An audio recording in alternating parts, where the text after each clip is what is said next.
Assalamualaikum warahmatullahi wabarakatuh. Saya Oktika Sari. Saya Nurul Ahlina.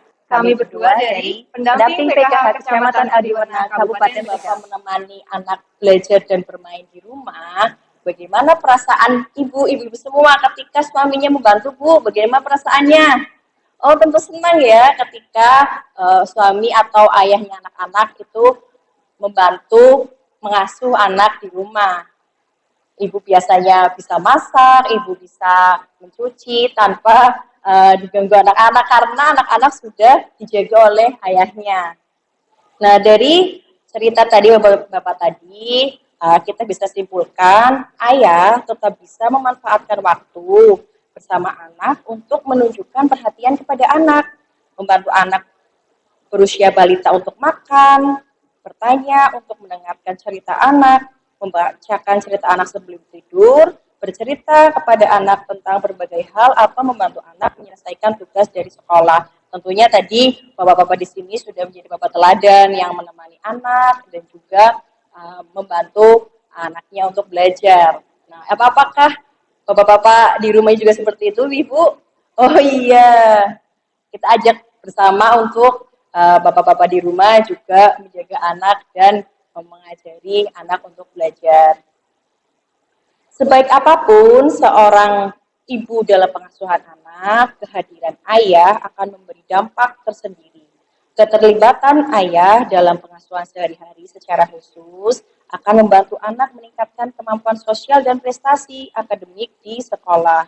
Sedangkan ibu memberikan dampak secara khusus dalam perkembangan kemampuan emosional anak. Jadi di sini ayah itu sangat berperan, mempunyai peran masing-masing dalam pengasuhan anak. Jadi bukan hanya ibu yang bertugas untuk mengasuh anak di rumah, dan Bapak juga bertugas untuk mematangkan emosi dan kemampuan sosial prestasinya anak.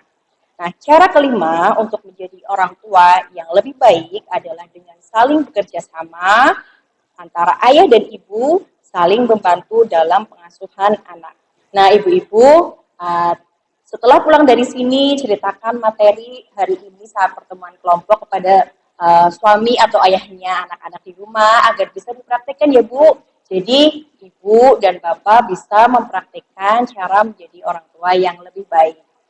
Oke, ibu-ibu. Nah, bagi suami-suami ibu di rumah, kita ajak bersama-sama untuk bersama-sama mengasuh anak di rumah. Jadi, bukan cuma ibu saja yang berkewajiban untuk mengasuh anak, tetapi suami juga kita ajak alon-alon ibu untuk bisa mengajak suaminya untuk mengasuh anak di rumah, karena sejatinya kewajiban untuk mengasuh bukan cuma ibu saja, tetapi juga ayah berperan. Jadi ibu dan ayah saling bekerjasama dalam pengasuhan anak. Ya, ibu-ibu, untuk selanjutnya kita akan bersama-sama belajar berdiskusi tentang cara membuat peraturan bersama dengan pasangan, yaitu dengan bapak, ibu di rumah, terkait dengan pengasuhan anak. Ya, di sini pastinya ibu sama bapak di rumah pernah ibu ya diskusi ibu ya untuk membahas sesuatu yang berhubungan dengan pengasuhan anak, pernah? Iya pernah. Contohnya apa, Bu?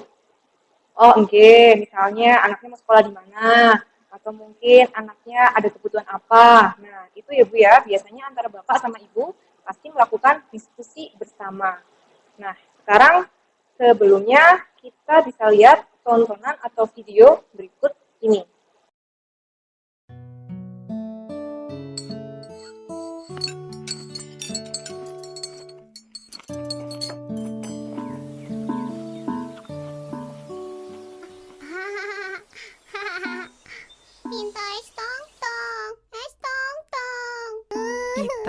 Ita kan sedang makan. Ayo habiskan dulu. Enggak mau. Maunya es tong-tong. Es tong-tong. Mau es tong-tong. Baiklah Ita, kamu menurut ibu bagaimana? Apa Ita boleh minum es? Ita, kamu bukannya tidak boleh minum es tong-tong. Tentu saja boleh. Tapi tidak setiap hari. Bapak dan ibu harus berembuk dulu kapan Ita boleh minum es tong-tong. Nanti ibu akan beritahu pada Ita. Nah, sekarang Ita harus makan dan tidak minum es tong-tong.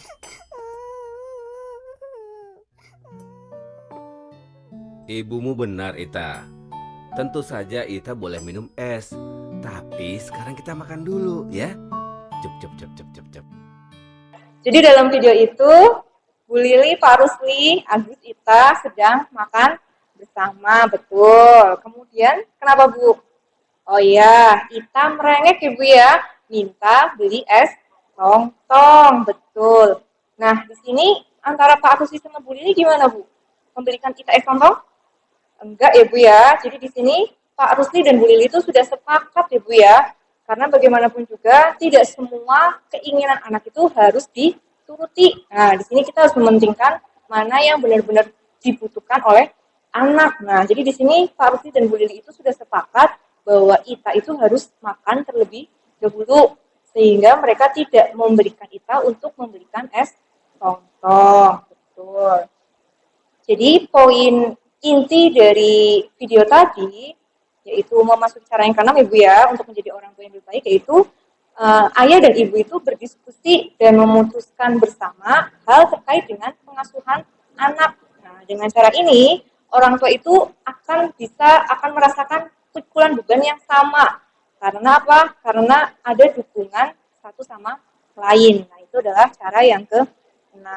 Di sini juga ibu-ibu bisa mengambil pelajaran dari video tersebut ya Bu ya, bahwa di sini Pak Rusli dan Bu Lili itu lebih memilih untuk menenangkan Ita dan tidak memenuhi begitu saja permintaan Ita, karena bagaimanapun juga mereka itu sudah diskusi kapan waktu yang tepat untuk Ita boleh minum es. Nah, yang kedua, orang tua yang baik itu tidak harus selalu memenuhi semua permintaan anak, namun sebaliknya orang tua itu harus selalu memberikan apa yang menjadi kebutuhan anak. Jadi orang tua yang baik itu tidak selalu memberikan apa yang diinginkan oleh anak, tapi lebih ke memberikan apa yang dibutuhkan oleh anak. Yang selanjutnya, Pak Rusli dan Bu Lili itu berusaha memenuhi kebutuhan Ita, yaitu membujuk Ita agar mau makan, meskipun saat itu ia menangis meminta es tong-tong. Jadi di sini harus bisa membedakan antara kebutuhan dengan keinginan. Kebutuhan di sini yang utama adalah kebutuhan makan, karena di situ adalah jam saat makan. Sebaliknya, Ita di sini meminta es tong-tong. Nah, es tong-tong itu hanya sebuah keinginan Ibu ya. Bisa diingat bahwa keinginan itu tidak perlu dilakukan terlebih dahulu atau tidak perlu dipenuhi terlebih dahulu. Di sini yang utama itu adalah memenuhi kebutuhan. Gitu ya Bu ya. Oke, langkah selanjutnya untuk menjadi orang tua yang lebih baik yaitu menghindari konflik di hadapan anak. Nah, ibu-ibu, kita akan menonton film bersama.